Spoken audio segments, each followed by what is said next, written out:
So today, obviously by the title of this, I really wanted to talk about, is Etsy worth it in 2024? I wanted to pull together some of my own kind of experiences in working with hundreds of Etsy shop owners, thousands probably at this point. I wanted to grab some stats for you. I really wanted to kind of have that open discussion. There are pretty well two main things I would say that really kind of concern people when it comes to answering the question, is Etsy still worth it in 2024? And one of those things is the saturation, the amount of different shops that are on there, probably more than likely doing the thing that it is that you want to be doing, right? So before you open your shop, you might kind of go onto Etsy, type in what it is that you want to sell, and be met with like 28,000 results and be like, that is a lot. Like, how am I supposed to compete with that? How am I supposed to stand out? So that's one concern. The other one is always pricing / fee / running costs / like just basically anything around pricing. So I'm going to be going through both of those reasons today. So the first one is that I really wanted to go through the whole saturation thing, right? So some stats I'm about to hit you with here. So it's estimated that there are 24 million e-commerce sites worldwide. So with that number, I highly doubt that it includes ones that probably haven't been crawled yet, that probably have opened up in the last 4, 5, 6 months, that are brand new. I imagine that is more so looking at sites that you might, when you type in like Google shopping and it comes up with like sites and places that you can go and buy things, right? So yes, 24 million with an M e-commerce sites. Amy says, Steph, you love a stat. I love a good stat. There are 7.3 million Etsy shops on Etsy, right? So from this stat, what I can see, it takes into account all of the Etsy shops. So that is the ones that start, whack up one product and then leave again. That is taking into account the ones that might sell 10 products, kind of go back to work or come back from Christmas vacation and then just never, like open it up again. And that includes the ones that just don't bother, that just have the shop there. Everything is on vacation mode. Every single listing is like taken down. And it also obviously includes the ones that are extremely active as well. So 7.3 million Etsy shops. Now that was in 2022. And what I will say is that it has fallen since 2021. And it is showing early signs that it is going to be falling again in 2023 and going forward, right? Because what we're seeing is that a huge amount of people came onto Etsy during COVID. And for those who haven't really continued their handmade business journey, Etsy journey, they've just kind of fallen off, right? For want of a better word. However, in contrast, there is 95 million active buyers. 95 million active buyers. Okay, so that is a lot. So basically, the upshot is that 95 million active buyers, 7.3 million Etsy shops. 13. Okay, so my math is really bad because it's 13 buyers per one Etsy shop. And again, like I said, those 7.3 million shops, that does include the ones that are just not playing ball. They're just not showing up. They're not creating new products. They're not really interested in making this a real gig. Okay, so that is 13 buyers for every Etsy shop. Now that is like the rule of kind of stats, but obviously in the real world, it doesn't really work out like that. So, it could be, yes, 7.3 million Etsy shops, but maybe only 1 million of those are actively like trying to get it off the ground. And maybe, I don't know, 30,000 of them are active within your niche. Maybe if you've got a niche within a niche, like a layered niche, maybe only 10,000 of them might apply to you.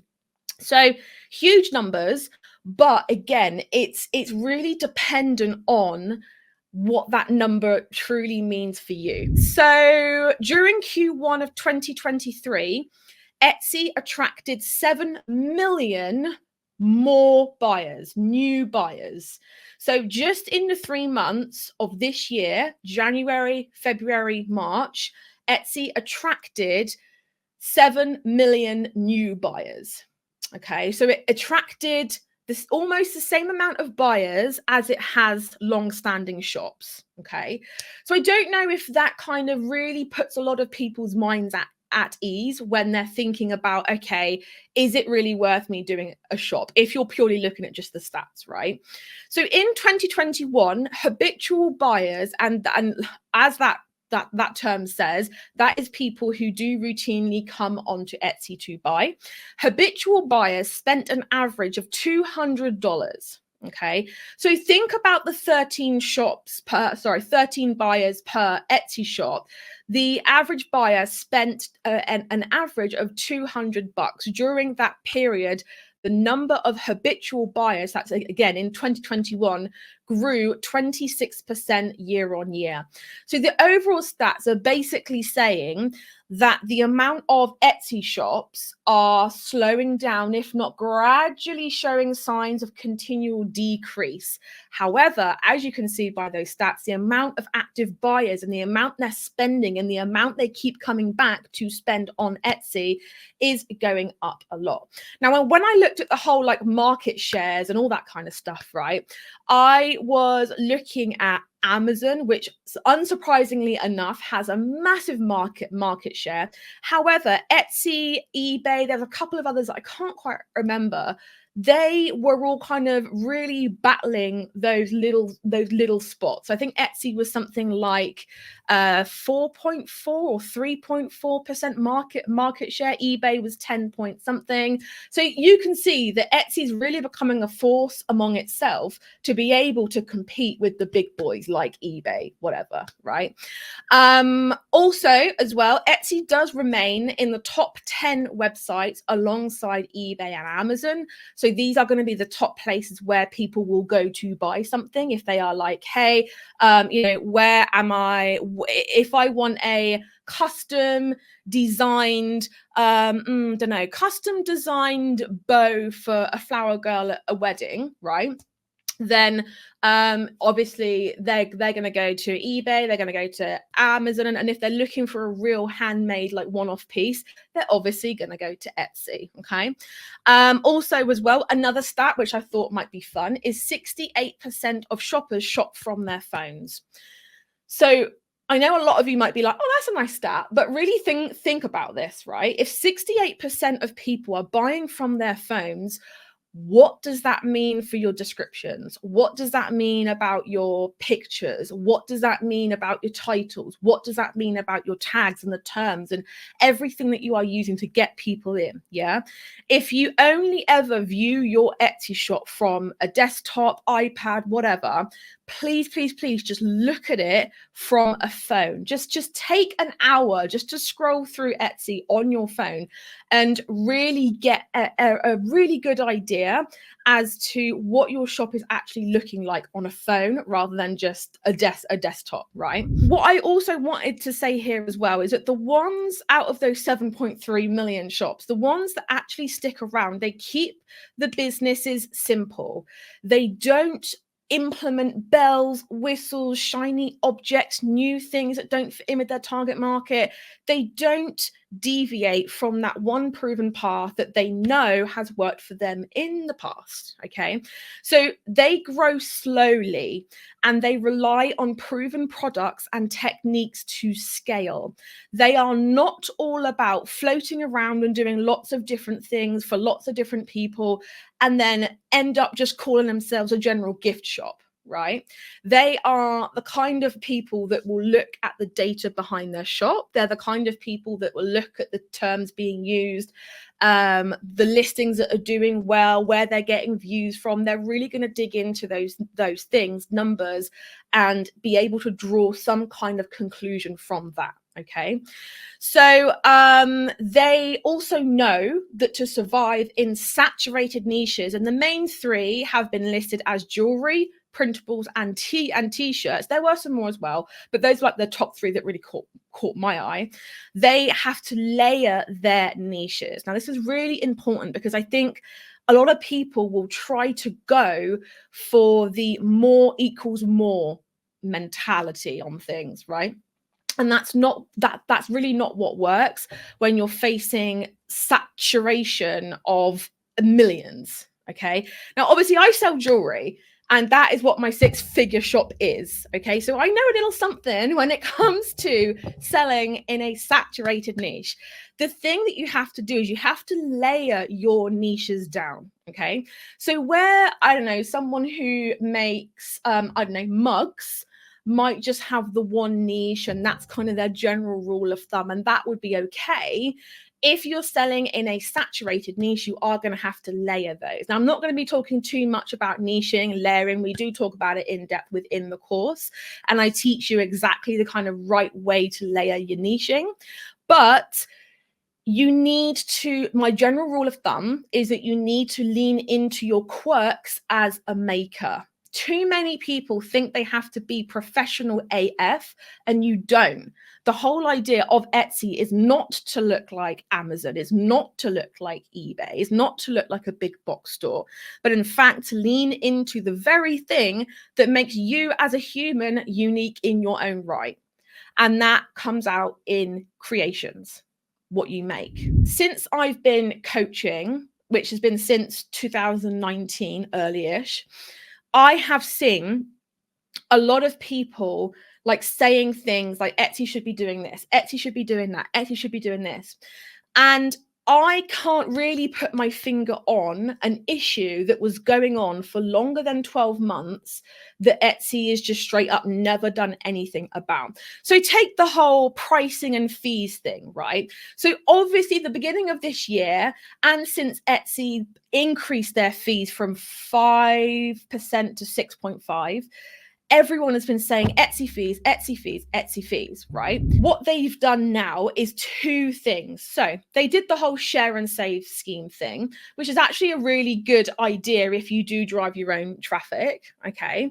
And also they have brought out, it is a beta function, so it's not all that, but they have brought out the optimizing your pricing tool that you have in your Etsy dashboard, like literally right there under like pricing, right? So it just goes to show that they do listen, only if enough people, rather, I'm going to say this with absolute love, rather than going to other Facebook groups and putting post after post, basically commiserating, complaining, whatever you want to call it, they give them feedback. They tell Etsy, hey, I'm not a fan of this. Like, can it just go on record to say that I'm not really a fan of this, and here's what I would do? Not enough people do that. Where Etsy has shown us that if we do that as a collaborative community, things do change. Okay. So I just really wanted just to say that, because I know that Etsy, you know, they're using AI things, and sometimes they take listings down that shouldn't be taken down. Sometimes you go on there and there's not actual handmade products on there, to which I would say, hey, like, does that really affect your business? Like, is that something that you have to take on board and hold on to this resentment and this anger? Yeah, it's damned annoying. You don't think I despise it when I'm going on there to look for something and there's just something that I've just spotted on like Google Shopping or like eBay or something like that? Of course, it pissed me off. But the bottom line is, I'm like, okay, take a breath. That's not annoying me. I'm just going to ignore that, put my blinders on and stay in my own lane, because my journey does not involve mass-produced stuff and crap. My journey does not involve that. It's annoying, but I know that eventually they are going to be closed down. And that, again, is the bottom line here, is that report the listing, report the shop, contact Etsy. If you are seeing things, guys, that is not handmade, that you believe should not be on Etsy, please report it to Etsy. Because guess what? They are the only people that can actually do something about it, rather than going into a group and saying, oh my God, there's so many mass-produced things. Unfortunately, every marketplace has its flaws. Pricing is definitely something that I know that a lot of you need to focus your attention on. There is no formula when it comes to pricing correctly. Formulas are meant to make things seem orderly, and a lot of the time, especially with handmade goods, it just doesn't work. Kind of the baseline costs that you guys need to take into account are your time, your maker wage per hour. So like basically these two work together. So the amount of time it takes you to make something versus how much you pay yourself for it. So let's say you pay yourself $20 an hour. It takes you 30 minutes to make a thing. You're paying, your business is basically employing you to do that thing for $10 an hour, right? Also, you need to have your supplies in there, your shipping, packaging, and all that kind of stuff. Obviously, you guys know about that. That's not revolutionary, okay? The other things that you need to take into account is your market value lowest, highest. So what is the lowest kind of other person's product, competitors' products? What's the lowest pricing that they have? What's the highest pricing? If you are someone who's wanting to build a legacy business, your pricing should be among the high end, if not one of the highest. That is again the general rule of thumb that I would say. When you have a moving scale of cheapest to most expensive, you guys should be at the top, butting against the other bracket there. Okay, so you should be amongst the highest. You've also got to take into account any discounts that you're going to be running. This includes things like January sale, Black Friday. If ever you want to give your sales a bit of a boost, are you running a 10% discount, 15, 20? Build that into your pricing. Okay. Also consider if you're going to be doing wholesale at some point in the future.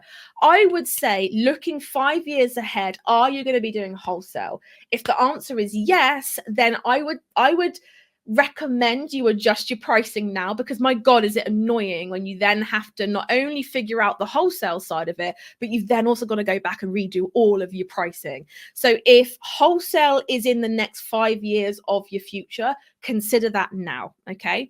You also want to incorporate an oops charge, just a tiny little, probably about 5%. You want to incorporate that, because if ever you accidentally send the wrong thing out, or something comes out a little bit wonky or gets damaged or whatever, you just put a little tiny oops charge on each order. Then you know that for every 50 to 100 orders, there might be one oops order that you have to rectify. You have to put that right. So you know that you've been building that into your pricing from day one. No sweat. You don't even have to worry. Okay. Also, an inflation charge. Not enough people really figure out that every single year your supplies are going to go up because of inflation. So I roughly put around about a 5 to 6% additional charge to account for that kind of that slow on the uptake thing that I tend to have when my suppliers will put up costs in January and I won't figure it out until like July. So it just gives you that buffer to continue to make profit, but to also make sure that you give yourself that amount of time for you to then again alter your prices because people have put things up. Okay. Also, you need to just make sure as well that after all of those things, you also have a healthy profit. I don't have a percentage for you. I know you guys probably want one, but there isn't really one that works well for every single product, for every single niche, right? The bottom line is that you need to be making sure that the profit is enough for you. I've seen so many posts where people have said, and it's always about this time of year, right? And it's always like, oh, I thought I made a lot of sales in November, but actually like the profit has been very, very low. Well, go back through your pricing again. Are you charging enough? Are you taking into account all of these things? The other side of the coin is there's basically two ways that you can make more money. You can either decrease expenses, supplies, shipping, all that kind of stuff, or you can increase your profit, make things higher, have upsells, just straight up increase your pricing. So those are two things that you can do to ensure that pricing is not an issue. Now, talking about fees as well, there are fees on every single platform. I've recently gone through and had a good look, because around this time of year, Black Friday time, every single tool provider gives you a Black Friday sale. So what was Steph doing on Black Friday? Going through all of her tools and looking at where she could save herself a few bucks, right? So I went through Shopify, I went through Wix, I went through Squarespace, I went through all of the websites, and I actually found out that for the most part, they're all about par. You might have one that's a little bit higher, you might have one that's a little bit lower.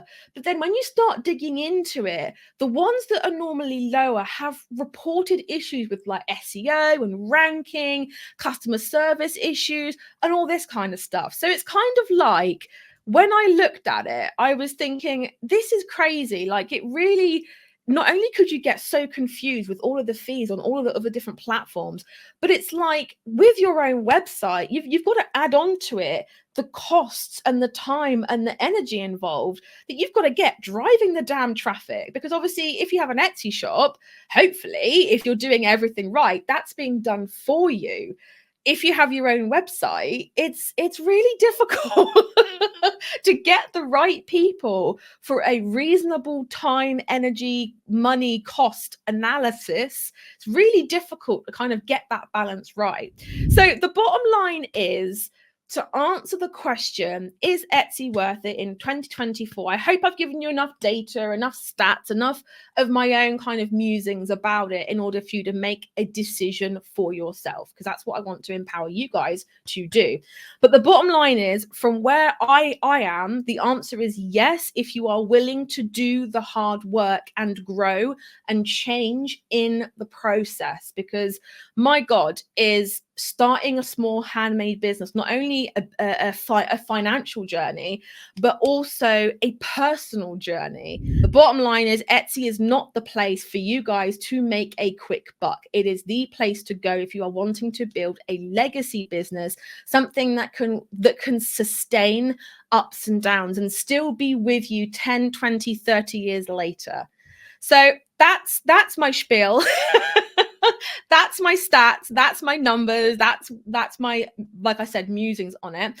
Talking of mindset, I am hosting on the 8th of Jan there, and it's at 1 p.m. It's a Monday, so normal Monday live time. I am going to be hosting a completely no strings attached, free big maker mindset workshop. This is basically going to be, it's a bit of a passion project that I've wanted to do for a long time. It is going to be one of those things that we are going to open up the conversation about mental wellness in a small business, maker business container. So guys, sorry to have rambled on for a long time, but I hope that my rambles has actually helped a fair few of you.